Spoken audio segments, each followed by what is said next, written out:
Hey, what's going on, fellow trade geniuses? This is the weekly outlook for the week of April 10th. So, we're going to start off with the ES, and basically, what we have here is still in a downtrend. And what I've done is highlighted these volume levels that I think are important. So, basically, from this level here at 26, or I'm sorry, 23.35, let's call it. That's this line here. We've got once we break that, I think we have quite a bit of ways to go down, as I discussed last week, all the way down to 22.95, which is this level here. So this line here is, I think, pretty key. Any breach of this, and it's going to be real. We need to key in on what's going on, because I think there's not a lot of volume here still in this area, and we covered that last week. All right. So we had a lot of, I called this the noisy zone. This is from 23.35 on up to 23.55. So it's about 20-point zone here of just, you know, it could stay in here and it doesn't really mean a whole lot directionally. Obviously, if we buy down toward here, it's been working, selling this level seems to work a little bit, but actually up above actually has been a better play on the sell side, which is the next area of volume interest here is the 2370 level. As you can see, last week we popped up into that, and that was before this trend line was really established. That actually created the third point in this trend line. And then we poked its head above that level and really got smacked down, and then we ended up chopping in the noisy zone of 23.35 to 23.55. So where are we now? Well, we've opened, we're up a little bit, we're up about 4 points or so. So again, we'd have to get above this 23.60 area, and then if that happens, then we're gonna probably make a run. Again, I'm probably biased bullish, as long as we don't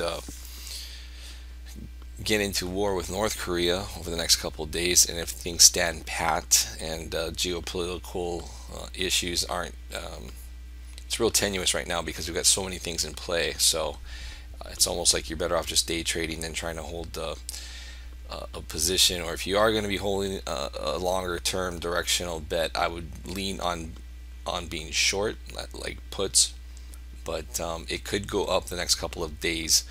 I think this trend line here is going to be a barrier to get through, because if we do start popping above that,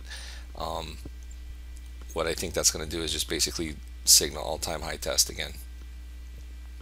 But I'm suspect of anything moving beyond 2370. So my gut is we may, if everything stands pat, everything being equal, I think we drift up and we get into this, we test this trend line again. But anything can happen with what's going on in the world right now. So like I said, the key level really is going to be 23.35 holding in my book. Once, if we break that again this week, I think then it's going to be, we're going to have a red week. So that's basically my view at this point with ES. Won't cover anything else on that because all the other indices should follow. All right, now I want to take a look at real quick gold. Just some levels to keep in mind. Again, these are volume levels. We got up to, on all of the geopolitical unrest, we popped up to 1270 and promptly sold off. I think what we're going to see is gold under pressure, and the reason for that is because I think when Yellen comes out tomorrow with the short notice speech, I think it's tomorrow at I think tomorrow afternoon we'll get into that a little bit later. But long story short, I think she's going to go full hawk mode. I think that they're going to get in as many rate hikes as they can this year. The balance sheet, ever since I think Dudley a couple weeks ago mentioned the market was overheating, I think they're a little bit worried about this market. I think internally, I think things like the VIX, it's just completely broken. I think they've wanted things to cool down, and I don't think they're getting the response they want. I think they wanted an orderly pullback, and they can't even get that. So I think now they're just going to hit it fast and hard with the theme of the market's overheating, and here come the rate hikes. And I also think the other thing in play with that is that Trump will be able to nominate or fill some seats in 2018. So I don't think he's going to be nominating the hawkish type because he wants a weak dollar. So if the Fed's going to try to unwind the balance sheet that they've just ridiculously built up over all the QE over the past 8 years, it's going to be now. So I think that's what's in play, and I think gold's going to be under pressure for that. So volume wise, I think 1247, that's a key area that I'm looking at, and I think if that doesn't hold, then we do a quick jaunt down to 1238, and beyond that, I think we'll probably 1230 would probably be max pullback, I think, on this. That's my take on that. Sorry about that. Okay, so 1247, we might probably get a bounce there, but I don't know if that'll be the end of the move. We'll keep an eye on that. Okay, all right, let's take a look at FX land and see what we've got in play over there. All right, so in Forex land, Euro USD kind of jumps out at me. So here we'd be looking at this 0540 level. I want to see if we get a signal in that area.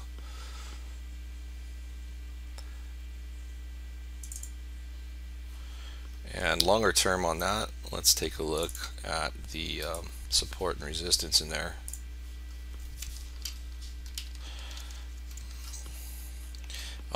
We've got, as far as 0540 goes,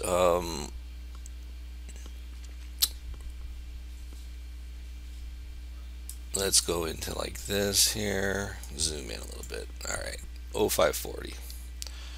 So really 0530, we've got point of support there, but the real meat of the support is at 500. And I actually would rather I'd rather be a buyer of it in there, to be quite honest, 0500. So we'll see if there's a signal that sets up higher. What could also happen is this thing grinds lower, and then by the time it gets to our low VIX channel, that actually works out to end up being at that level. So that's a spot I like to go long Euro this week. USD JPY already showing oversold on our traditional channel. Not digging that right now because of the fact that the VIX is low, so things tend to stay in trend mode longer. So what I'd like to see is what sets up here at this 111.80 strike. Okay, I'd like to see, we might see that intraday during tomorrow's session. And let's take a look at the longer term support resistance on that. So this is our 4-hour chart. Okay, and zoom in here. So 112.20. We've got some resistance there. 111.50. We're butting up against that right there. I do not suspect that would hold too much. But the 170 area, this area here, we've got some resistance. So the next, it would be 180, and then the next spot there would be the 112.20 is what I'm seeing. So 180 to 112.20. But we'll see what signals in that area. We'll see if we get anything setting up for tomorrow intraday on that. Looking on across the board here on everything else, those are the ones that kind of jump out at me. As far as continuation plays, we do, for example, on this UJ, there will be some pullbacks that will set up, because we're also playing the pullbacks on these trends, which because the trends are really playing out well in this low VIX environment. So we're looking at the pullbacks. So for example, on UJ, we'd be looking at something to pull back in here, in this area here, and then for example, odd USD also setting up, and I'll show you just that chart here. Maximize this. Again, see a nice trend down. We'll look for a pullback on our pullback signal and get fade a pullback to continue the overall trend down. Alright, so that's kind of briefly what we're looking at. This is just the Nadex pairs too. Alright, so let's take a look at Mr. VIX and see what's shaping up over there. Okay, so as we talked about yesterday, we kind of like it when the other Forex volatility indices are lower than VIX. The pound volatility, or I'm sorry, the euro dollar volatility index is spiking. Could this be Brexit related? Possibly, but I think it's interesting to note that that took off starting last week to the upside. This turquoise line is the yen VIX, and then this is the pound VIX. This salmon colored line, I would have, if you just showed me uncolored lines, I would have probably have guessed that would be the pound VIX. So kind of interesting to note that the euro is getting, I think because it's been in such a downtrend, so that's obviously going up, but I think that ends, like I said, I think really the bottom there would probably be 0500 on the euro. Okay, so then so that's kind of our correlated chart where we are in relation to the other FX volatility indices. And the reason why, again, we look at that is because on our high probability in the money high probability FX plays, we want to have at least a situation where this line is 13 for VIX, so we'd like to see VIX above that. We're just kind of starting to hit that level, but we are probably going to see some more downside pressure first this week, because I think we're going to have a little bit more upside on the indices on the US stuff. But what we'd like to see is when VIX is popping above, like in this area here, popping above the FX volatility indices. But what we don't want, again, is this situation here where, and this back here in July last year, they got premiums really dried up, and there really wasn't a lot of opportunity. But you can't, that's going to happen when VIX is so far below the other Forex volatility indices or VIXs. So anyway, that's why we keep an eye on that.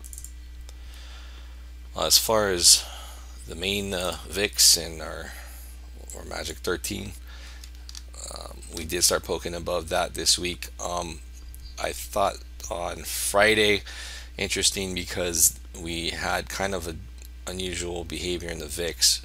One thing to note, 10 a.m. usually is like where they kind of hit it. 10 a.m. here starts going down. You look at 10 a.m. This one actually started at 11:15 down. 10 a.m. spiked and then down.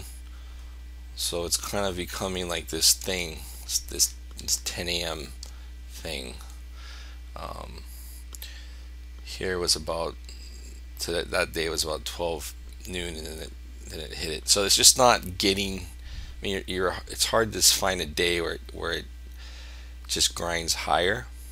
Now Friday, I will say, was the exception, where yeah, you did get a smack at 10, but then instead of trending down like here and here and here, it rebounded and it was just kind of a grind higher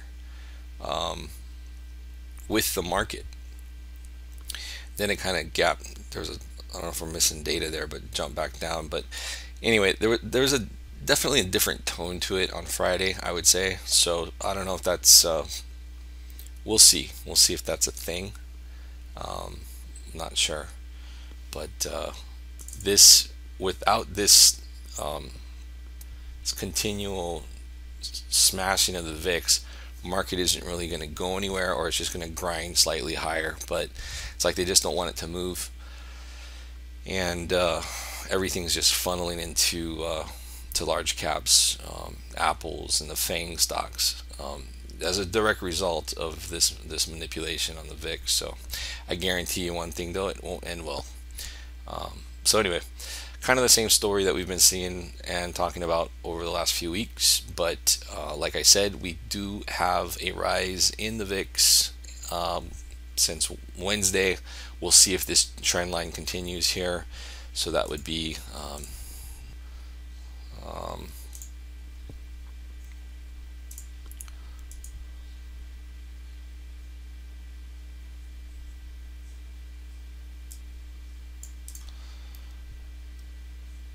so this we'll see if this trend line here continues. Okay. All right, let's take a look at the news ahead this week and see where we're at. Okay, so it's 1 a.m. or we're approaching 1 a.m. And so we're just going to look at the high impact news that affects either Nadex, Forex pairs, or the main markets. This is the one here that I think is going to be important, because I think she's going to be really hawkish for reasons I've stated earlier. So I'm going to be real keen on what is being said there at 410. It'll be interesting to see how the market reacts, how the bond market reacts, and how the indices react. How the indices will react, I have no idea. I really don't. I mean, the first time they raised, markets didn't like it. Second time wasn't a big deal, because you also have inflows because of a strong, higher interest rates on the dollar. So you'll have foreign inflows come in, which could go into the indices. So we'll see what happens there. Tuesday morning we've got CPI that'll affect the pound, but we don't have a lot of news that is high impact in the week until we get to Wednesday. And then we have the Bank of England, Governor Carney speaks, so that's pound related. So a lot of action on pound. Probably won't be holding anything overnight, Tuesday night into Wednesday early morning. And then we have some CAD heavy news, 10 a.m. That'll be their rate policy. We got crude oil on Wednesday. I think crude is probably in pullback mode, but we'll see. And then later in the night we've got Aussie unemployment numbers. Thursday, more CAD. Then we've got the PPI and unemployment for the U.S. news. 10 a.m. also consumer sentiment. And then Friday we've got more CPI retail sales, which I can't imagine be possibly good. Retail is just getting crushed. The amount of bankruptcies and stores closing and things of that nature nationwide are just, it's ridiculous. That's what I'm saying, folks. It's not good out there. These markets are severely disconnected. Okay, so that's about it for the week. Looking ahead, again, news-wise, I think Yellen speaking tomorrow at 4:10 p.m. I think that's going to be a big clue as to what the rest of the year's strategy is going to be for them. And it'll be really interesting to see how the different markets react to that information. So more US related stuff toward the end of the week. And CAD. I think CAD, the US dollar CAD, I think that move is technically setting up very bullish, and I think that's negative for oil because it usually USD CAD goes up and oil drops, so we'll keep an eye on that. All right, well, I think that's it. I hope you guys have an excellent week trading. We'll be in the room. Oh, one last thing before I go. I wanted to show you guys, let's get rid of this. Let's see, let's go to here. Okay, one thing I wanted to show you guys was on our signal. So this is our signal. Let's start here. Signals during the regular trading hours, right? So 9 to 4. But I want these smaller arrows are going to be like scalper signals. You'd probably want to take them off of a level, a pivot level, or VWAP like this. You know, those I think are better when another levels in play. But our larger arrows, they're a little bit more powerful signals. So you're going to see greater chance of a bigger move off of those typically. So we're going to be streaming this. If you're in either the ETF or the advanced binary room, you will have access to this signal. And so basically you'll have big arrows. That's the ones you want to watch for. As you notice, signal a nice move down here. If we go into the next day, get into the regular trading hours here, that signal didn't really go anywhere. Had a signal here. I'm just showing you live. Nothing's perfect. There was chop here, so signal didn't really move too much off the pivot. Came up into the upper VWAP bands. Then we got some signals here, and then a move down. Okay, so that's just showing you live what's going on here, or unfiltered, we should say, just what the actual signals were the last 3 days. During the day here, nothing fired until about 1 p.m. or so. We got our first signal, didn't do too much, and then we got another signal there, and then that dropped, pulled back all the way back down to pivot. So this will run in the room. Like I said, if you're in the ETF or the advanced binary room, you'll be able to see the signal. So I just wanted to kind of show you guys that. Okay, that's it for now. Again, have a great week of trading. You got any questions, hit us up or leave us some comments below. And until next time, guys, take care.